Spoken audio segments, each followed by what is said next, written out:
E este livro, A Saga de um Espírito, ele narra uma história, é uma história real, só que os nomes dos personagens terrenos sempre são fictícios, porque pode ter alguns ainda que estejam vivos, né? Então isso é um cuidado que a gente tem. Agora, dos personagens espirituais são nomes verdadeiros, né? Só os terrenos que são fictícios. Mas a história, ela é real. E essa história, ela começa com um personagem que sofre um acidente. Então ele morre, vai para o lado espiritual. É como se estivesse descoberto um novo mundo, um novo universo. Porque quando nós estamos vivendo aqui na Terra, como encarnados, mesmo nós que já temos conhecimentos espiritualistas, muitas vezes não nos vemos como espírito, não? Aliás, quase nunca. E também, muitas vezes não acreditamos muito nesse grande universo espiritual. Duvidamos de muitas coisas. Mas é uma tolice nossa, porque é tão real lá quanto é real aqui. É uma questão de energias. E esse espírito, depois que ele desencarnou, foi para o outro lado, ele teve lá os seus relacionamentos lá em cima, as suas fases, voltou, foi. Então esse livro narra claramente todo esse processo que a gente vive há milhões de anos. A encarnação, a reencarnação, vai para o outro lado, retorna para cá, os karmas que temos que cumprir, que temos que resgatar. E os objetivos em relação às melhorias que nós temos que ter, como seres humanos. Então ele narra bem essa história. E dá grandes ensinamentos a nós, para produzir em nós uma melhor compreensão.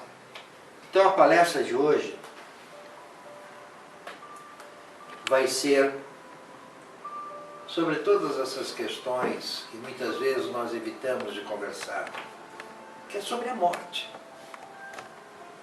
Então nós vamos falar um pouquinho sobre a morte. E não precisamos ter medo da morte, mas infelizmente nós temos medo da morte. E não deveríamos, porque ela, em alguns momentos, secretamente nós até pedimos por ela. Puxa, por que eu não morro agora? Principalmente se nós estamos vivendo alguns problemas difíceis de superar. E ficamos imaginando, puxa, se eu fosse para o outro lado, adeus problema, não me preocuparia mais. Estaria completamente fora deste quadro. Mas isso é um tolo engano, porque na verdade nós continuamos totalmente inseridos naquele problema, porque está em nossa consciência.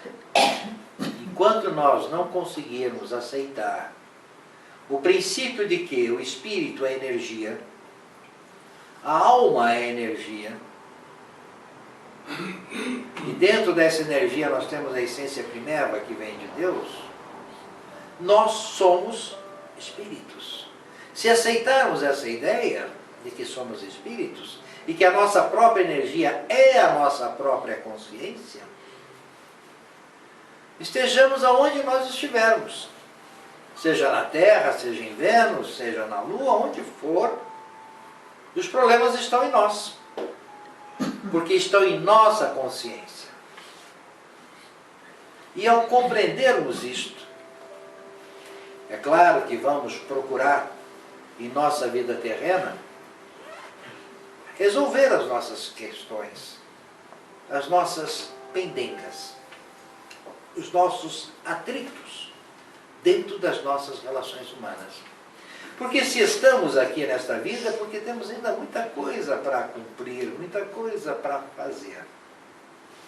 E não adianta brigarmos, discutirmos, chorarmos, lamentarmos, porque os problemas estão aí e precisam ser resolvidos. E a morte não é uma solução para os problemas. E, no entanto, nós temos muito medo dela. E esses medos vêm de onde? Do nosso próprio coração. Vemos a outra vida como algo desconhecido. Temos as nossas religiões. Cada religião diz uma coisa. Cada religião aponta para um caminho. Como se aquele caminho fosse a solução definitiva. E na verdade não é. A solução definitiva está dentro de nós mesmos. Não estão nesses caminhos apontados. Está dentro da nossa própria consciência. Está dentro da nossa condição de analisarmos e vermos aonde erramos, aceitar este erro e aí sim procurar a solução. E quanto difícil é esse caminho de aceitar os erros que cometemos, de tentarmos compreender por que fizemos isto ou por que fizemos aquilo. Normalmente não queremos. Não queremos admitir que somos os culpados. Procuramos uma bengala para nos apoiarmos nela.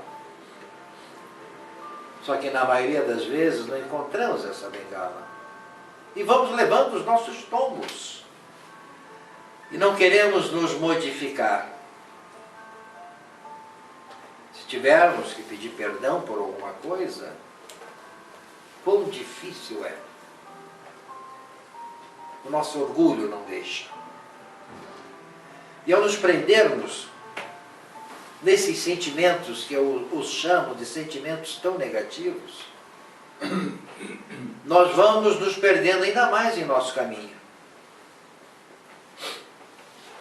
E nos apoiamos na religião, por exemplo. Só que ao nos apoiarmos na religião, também não encontramos as respostas que desejamos. Porque nós não queremos aceitar a nossa própria verdade. E qual é a nossa verdade? Qual é a nossa verdade? É de que somos espíritos acima de tudo. Querendo nós ou não, temos uma ligação direta com Deus. Só que nós não sentimos Deus dentro de nós. Nós temos essa ligação direta com Ele porque dentro da nossa alma está a essência primeira que vem dele. Foi Deus que projetou as energias para formar-se o Espírito. Em algum tempo, ninguém sabe quando. Mas nós, perdidos completamente em nossos anseios, vaidades, desejos, a supremacia do ego, nos impede de sentirmos essas vibrações. E por não senti-las, nós criamos dúvidas, até da nossa própria existência. E nos perguntamos, por que estou aqui? O que eu vim fazer nesta vida? Por que eu tenho que aguentar o Pedro? Tão chato. Por que eu casei com a Maria? Ah, se arrependimento fosse.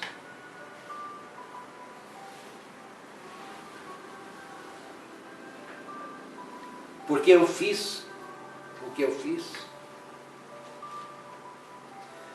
E essas perguntas, nós só nos perguntamos, não nos atrevemos a ir atrás das respostas. E vamos encontrar respostas que nós não queríamos.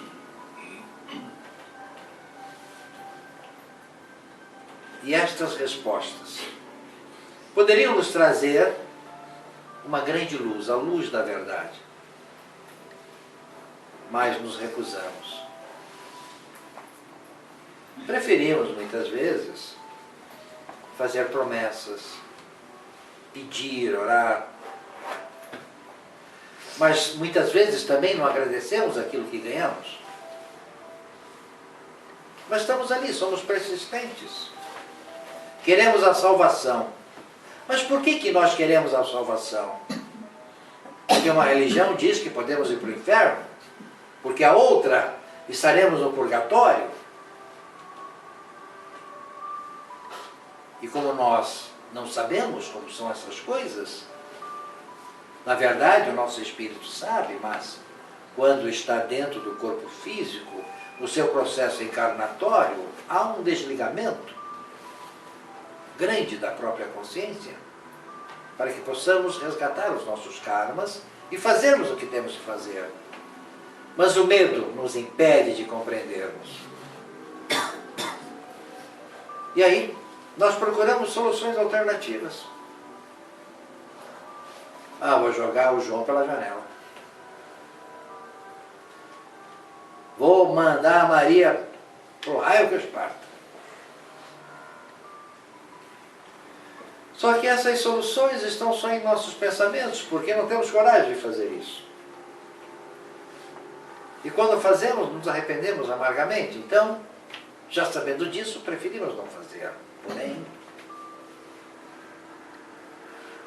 estas indecisões, esses medos, nos impedem de sentirmos as vibrações que vêm de Deus. Nos impede de sentirmos as vibrações que vêm dos nossos próprios irmãos. Mas se for uma vibração negativa, sentimos na hora.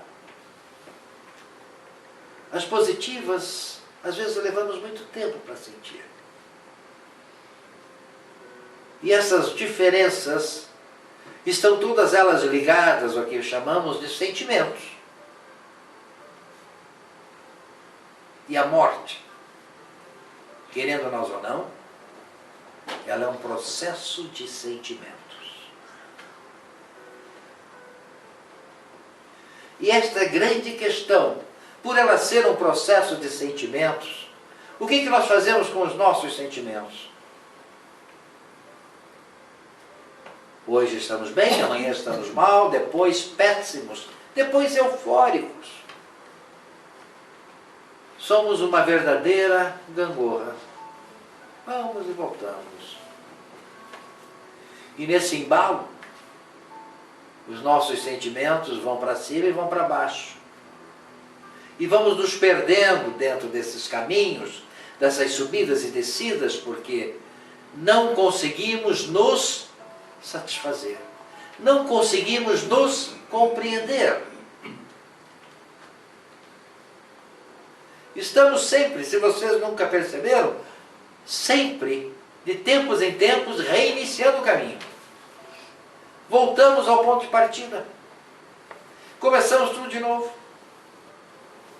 Voltamos novamente. Começamos outra vez. É o grupo das nossas idades. Até os 7 anos temos uma consciência. Até os 16, outra. É o que chamamos de amadurecimento. Até os 28, outra. Até os 60, outra. Dos 60 em diante que nós começamos a olhar para trás e dizer: puxa vida, por que eu fiz isso? Teria sido tão diferente a minha vida se eu tivesse atendido os pedidos do Luiz? Tivesse sido tão diferente se eu tivesse ajudado meu pai? Só que o tempo passou. O que nós fizemos hoje de manhã não tem mais conserto. Está feito. Temos que evitar de fazer isso novamente, mas o que está feito, está feito. Não se muda. O tempo não retroage, jamais. Mas nós tentamos até suborná-lo, mas não conseguimos. E dentro desse princípio, nós queremos o céu, mas não nos perguntamos se merecemos o céu. Mas o queremos. Não queremos purgatório, não queremos inferno. Queremos o céu. E o melhor, se já que temos que partir para o outro lado um dia, que seja da melhor maneira possível. Aquela morte mais cômoda. E usamos uma grande desculpa para isso. Não quero incomodar ninguém. Então que eu deite e pronto. Assim não incomodo ninguém, não fico doente, não fico na cama, não fico em hospital, ninguém se preocupa comigo. No entanto, quando ela está se aproximando, nós somos os primeiros a correr dela. Fugimos dela constantemente. Fechamos a casa toda para que ela não entre. Morremos de medo. E não é verdade? Temos medo de morrer. E este medo está calcado em coisas substanciais. Quais seriam? Os erros que cometemos, as maldades que até fizemos, as incoerências que praticamos, os julgamentos desnecessários, as ajudas negadas. Temos medo de sermos cobrados, porque lá em cima, ao entrarmos no céu, a primeira coisa que poderão nos perguntar: o que fizeste com a tua vida? E nós não estamos preparados para essa resposta. Eu costumo dizer que quando vamos para o outro lado, vamos com um imenso livro embaixo do braço. Aí com orgulho apresentamos o livro. Está aqui. Tudo o que eu fiz na minha vida está aqui registrado. Eles pegam, começam a folhear e dizem: "Pô, mas o que aconteceu? Não tem nada escrito aqui. Não é possível. Vai ver que me deram o livro errado. Esse livro não é meu. Puxa vida, me sacanearam." E o outro olha para ele e diz: "Não, este livro é o seu. É que você não fez nada mesmo." "Ah, não, eu fiz. Quando eu morri, eu deixei 3 carros, tanto na conta bancária, 2 apartamentos, uma casa na praia, uma casa de campo, uma casa na cidade. Como é que eu não fiz nada?" É só isso. Como só isso? Me lasquei a vida inteira. Mas o que tu fez de bom para os outros? Como assim? Essa pergunta aí é maldosa. Sim, o que você fez para os outros? Bom, preciso ver. Preciso pensar. Ah, você precisa pensar para saber o que você fez de bom para os outros? E vem aquela pergunta terrível, e é feita novamente: o que tu fizeste aos outros? Silêncio total. E essa pergunta poderíamos nos fazer hoje também.